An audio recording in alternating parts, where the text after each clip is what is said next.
Shalom, selamat sore Bapak Ibu Saudara yang dikasihi oleh Tuhan Yesus Kristus.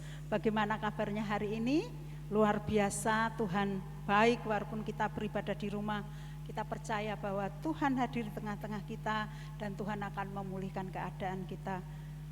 Mari kita menyembah Tuhan, kita meninggikan Tuhan. Layak Tuhan dipuji, layak Tuhan disembah. Layak Tuhan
hormat serta syukur selama-lamanya bagi Dia.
Kami bersyukur buat kesempatan sore hari ini Engkau memberi kesempatan kepada kami untuk kami bersekutu di rumah kami masing-masing Tuhan.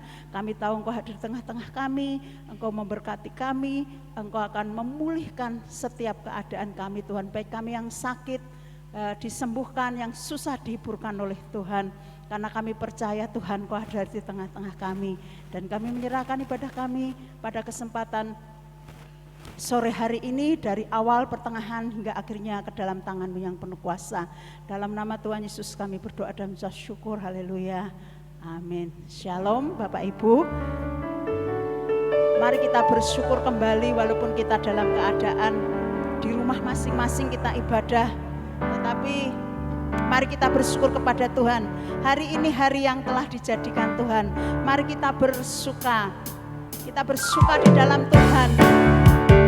Kebahagiaan kita ditentukan oleh isi hati kita, bukan situasi dan bukan keadaan yang ada di luar kita.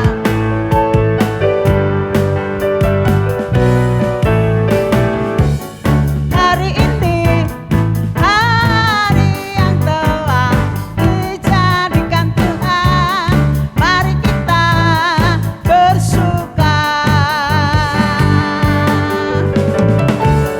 Hari ini hari yang telah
di dalam Tuhan. Engkau ada bersamaku di setiap musim hidupku. Tak pernah Tuhan membiarkan kita sendiri. Kekuatan kita hanya di dalam Tuhan Yesus Kristus. Kita tidak bisa mengandalkan kepandaian kita, kita tidak bisa mengandalkan jabatan kita, kita tidak bisa mengandalkan kedudukan kita, tapi kekuatan yang kita punya hanyalah daripada Tuhan. Baik kita dalam keadaan suka maupun duka, Yesus ada bersama-sama dengan kita. Katakan sore hari ini dengan segenap hatimu, Engkau ada bersamaku di setiap musim hidupku.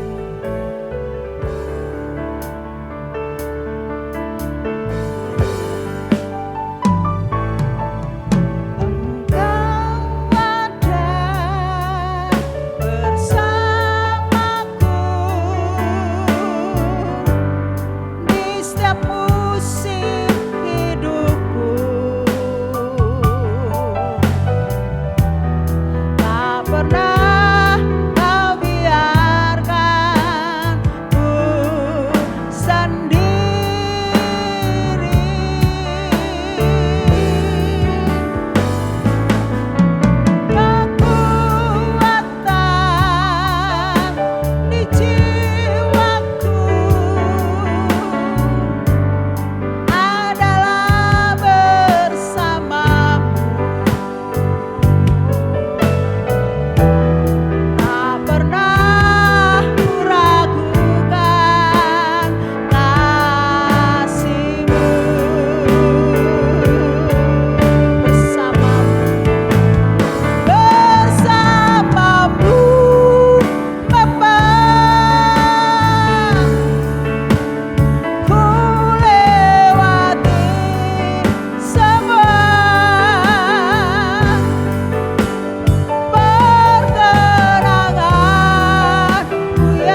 Shalom, selamat sore Bapak Ibu Saudara. Bertemu kembali di layar lewat udara dalam ibadah online kita sore hari ini. Kita akan belajar bersama-sama kebenaran firman Tuhan. Kita akan baca di dalam 2 Korintus pasal yang keempat ayat 7 sampai 12. Saya akan bacakan 2 Korintus pasal yang keempat ayat 7 sampai 12. Begini bunyi firman Tuhan.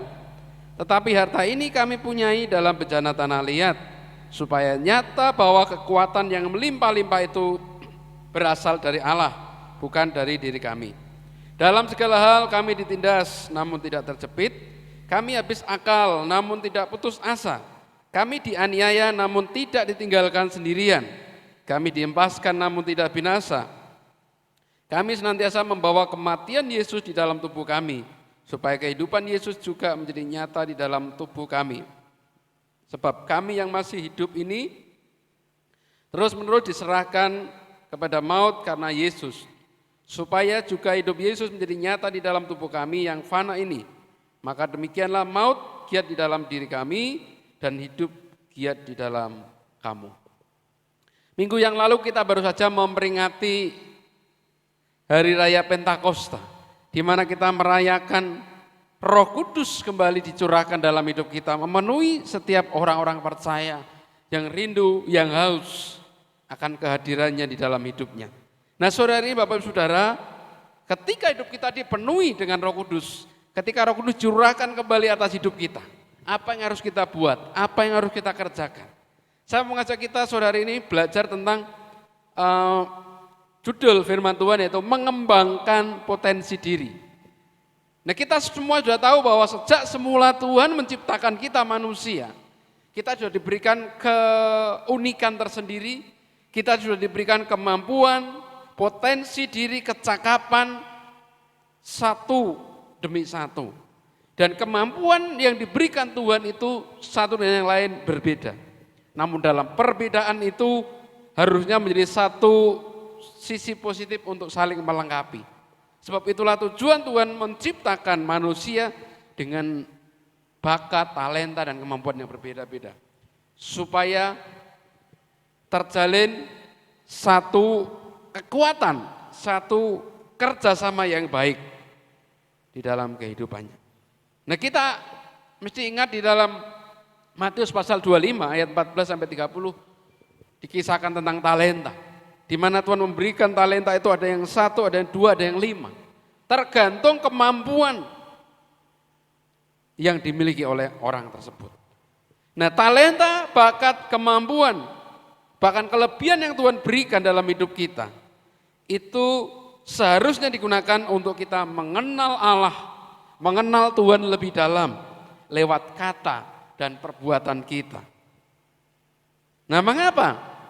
Itu harus karena Tuhan mau kita ini menjadi orang Kristen, orang percaya yang bertumbuh, bukan stay here, tapi bertumbuh, bergerak maju, progresif ke depan.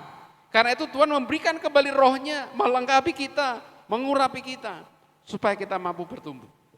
Nah, mengapa kita harus mengembangkan potensi diri kita?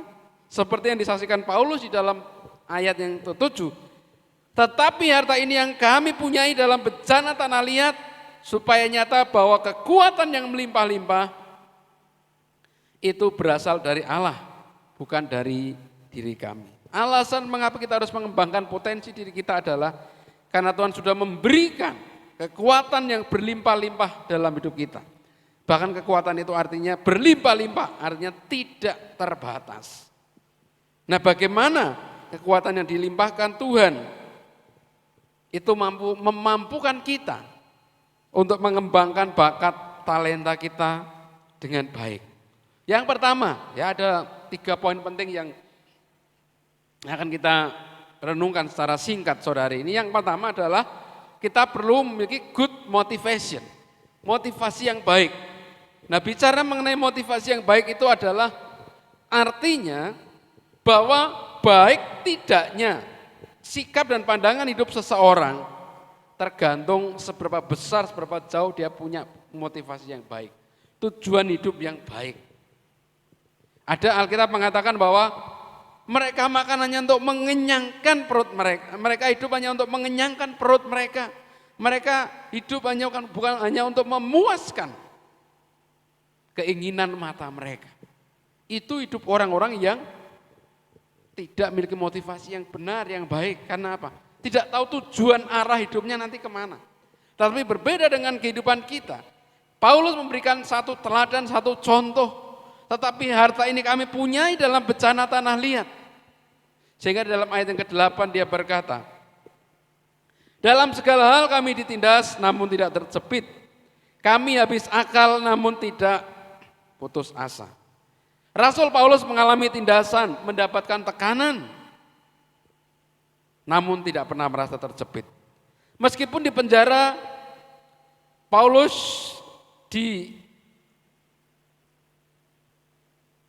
dibatasi dengan jeruji besi, bahkan dipasung, ya, karena dalam kisah Rasul dikatakan Paulus dan Silas dibawa ke tempat tahanan paling dalam, artinya tempat yang jauh dari tahanan-tahanan yang lain. Tempat yang terasing. Namun apa yang terjadi? Dikatakan di sana tengah malam, kira-kira tengah malam, Paulus dan Silas berdoa memuji Tuhan. Bahkan sampai didengar oleh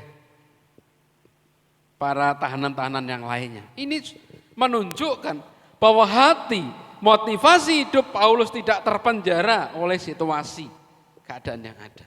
Nah, ini menjadi satu pengalaman penting, menjadi teladan kehidupan bagi kita.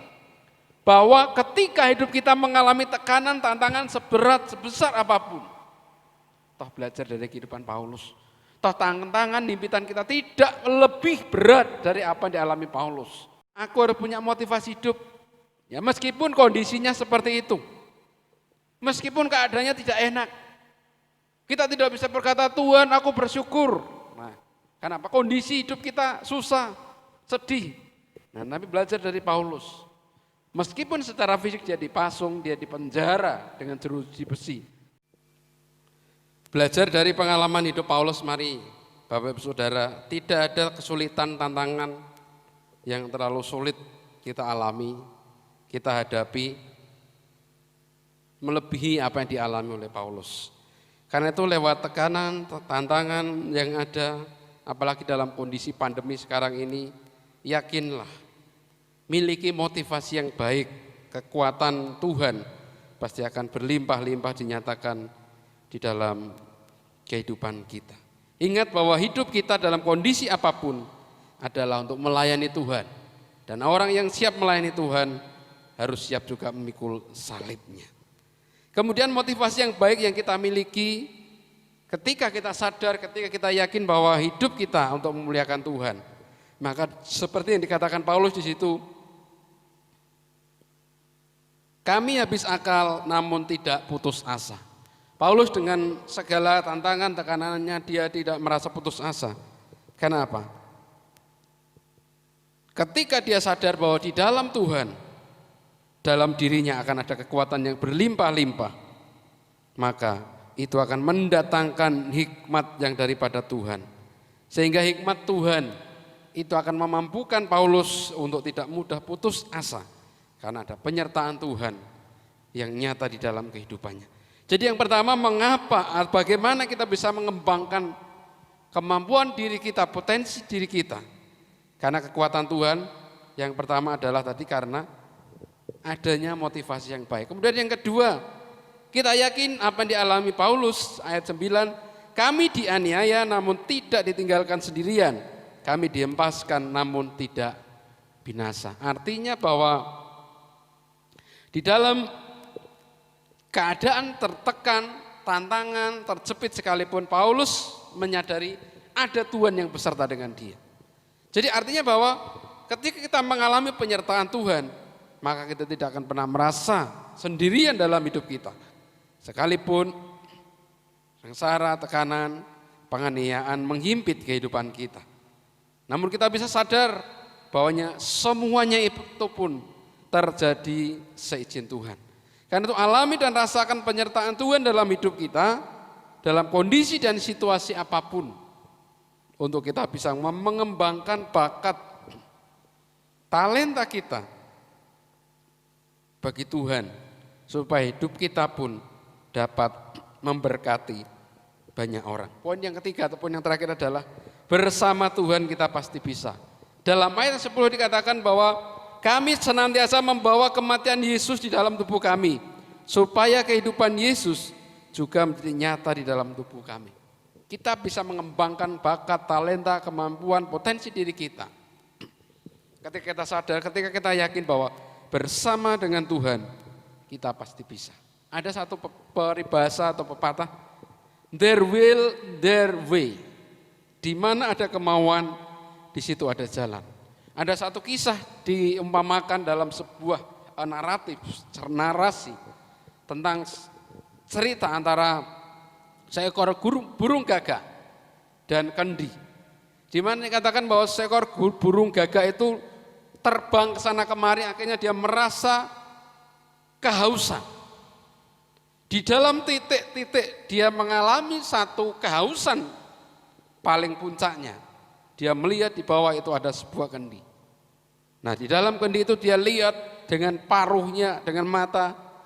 Dia lihat itu air dalam kendi itu ada, tapi di bagian bawah sehingga tidak bisa muncul keluar. Kemudian lama berpikir si burung gagak akhirnya apa? Terpikir, dia ambil batu kemudian diisikan ke dalam kendi itu. Sedikit demi sedikit sampai akhirnya batu itu hampir sampai di bagian atas dari kendi itu. Akhirnya apa? Airnya pun naik dan burung gagak itu pun dapat minum air. Nah, si burung gagak aja punya ide kreatif, punya cara, punya jalan, sehingga dia bisa mendapatkan solusi dalam hidupnya. Apalagi kita orang-orang peliharaan Tuhan, pasti akan diberikan hikmat yang luar biasa daripada Tuhan. Nah, dari kisah ini kita akan melihat bahwa selalu menampilkan Yesus dalam hidup kita, dalam kondisi apapun. Bahkan dalam kondisi pandemi seperti sekarang ini, di mana-mana terjadi lockdown, PSBB, kita berkata, Pak, segala macam sektor pertanian, perekonomian pada ambruk semua. Tapi mari belajarlah bagaimana bersama dengan Tuhan kita yakin kita bisa. Bahkan Tuhan sanggup mendatangkan mukjizat ketika masa-masa sulit kita. Ada satu kisah yang menutup renungan sore hari ini.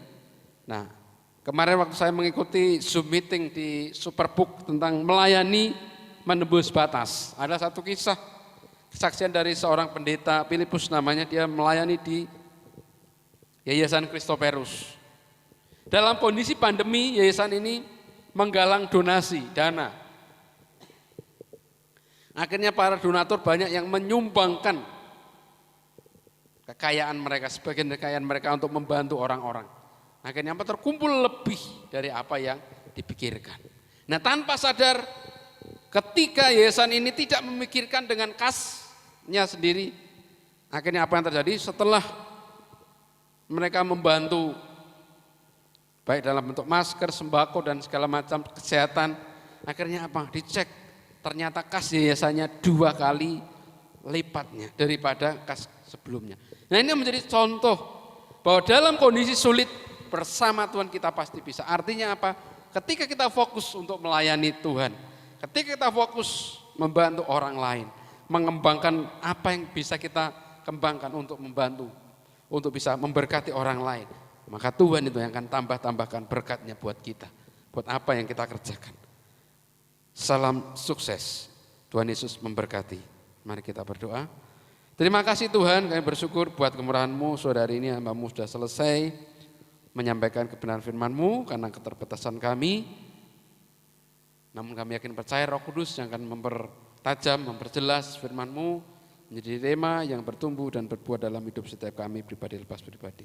Terima kasih Tuhan, kami menyerahkan ibadah kami sampai selesainya ke dalam tangan-Mu. Ini doa kami, di dalam nama Tuhan Yesus kami berdoa dan bersyukur, haleluya, amin. Shalom Bapak Ibu, puji Tuhan, kita sudah diberkati oleh firman Tuhan dan kita akan memberikan korban syukur kita kepada Tuhan.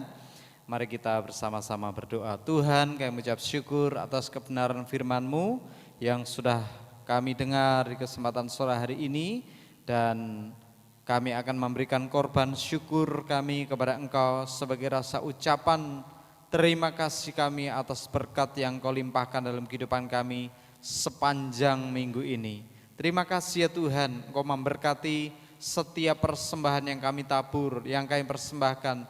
Tidak ada yang sia-sia, semuanya Tuhan akan kembalikan dalam kehidupan kami berlipat kali ganda, supaya nama Tuhan dipermuliakan. Terima kasih, ini doa kami, berkati setiap umat-umat-Mu yang memberi dengan sukacita. Terpujilah nama-Mu, di dalam nama Yesus kami sudah berdoa mengucap syukur.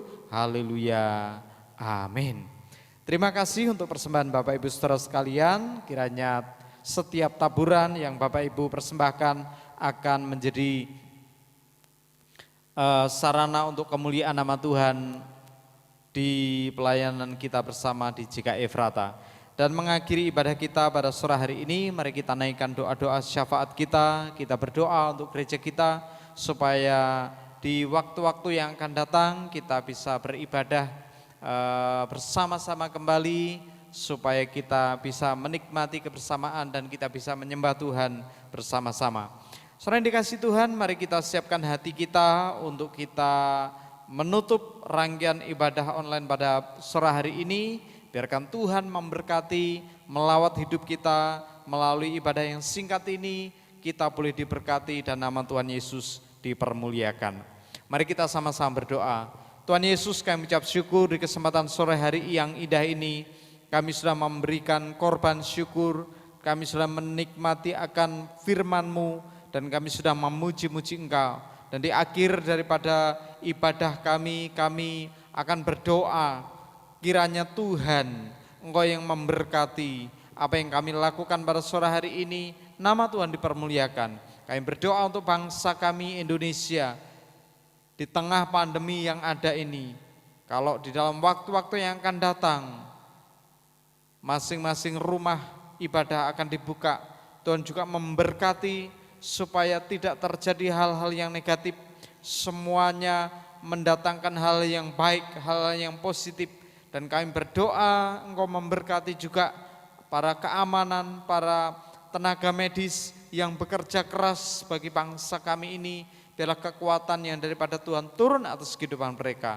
Berkati pemimpin-pemimpin kami, berkati kepala pemerintahan, Pak Presiden, berkati semua jajaran kabinet yang bekerja untuk bangsa kami Indonesia ini, supaya lewat pemimpin-pemimpin yang Kau pilih, Kau tetapkan, bangsa Indonesia boleh mengalami perubahan ke arah yang lebih baik. Terima kasih, ini doa kami. Biarlah pemulihan terjadi atas bangsa kami. Kalau dalam beberapa bulan yang lalu kami tidak bisa beribadah, tetapi kami rindukan di waktu-waktu yang akan datang, kami bisa beribadah bersama-sama dengan umat-umat-Mu yang lain, dan kami boleh menikmati akan anugerah yang daripada Engkau. Terima kasih ya Tuhan, terima kasih, terpujilah nama-Mu. Dan kami berdoa juga untuk umat-umat-Mu yang sore hari ini sedang beribadah bersama-sama. Berkati mereka ya Tuhan. Kalau mereka ada yang sedang berada dalam kelemahan, mereka ada dalam ketakutan, mereka dalam penyakit dan sebagainya, Tuhan Kau menolong dan berkati. Mereka yang sedang membutuhkan jamahan-Mu, kiranya Engkau datang dan menyatakan keajaiban dan anugerah-Mu dalam kehidupan umat-umat-Mu.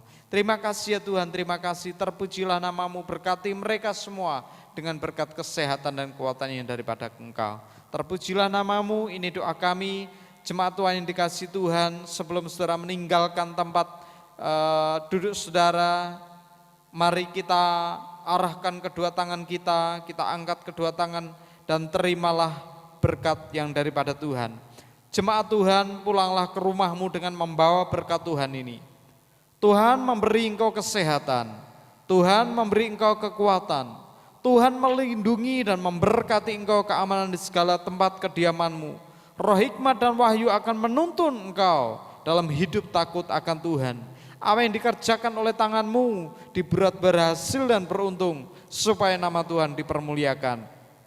Dan kiranya damai sejahtera yang daripada Allah Bapa kita, kekasih daripada Tuhan Yesus, dan penyertaan yang daripada Roh Kudus menuntun dan menyertai hidup kita mulai malam hari ini sampai Maranatha. Terpujilah namamu ya Tuhan. Ini doa kami di dalam nama Tuhan Yesus. Kami sudah berdoa dan mengucap syukur. Semua yang percaya berkata, amin.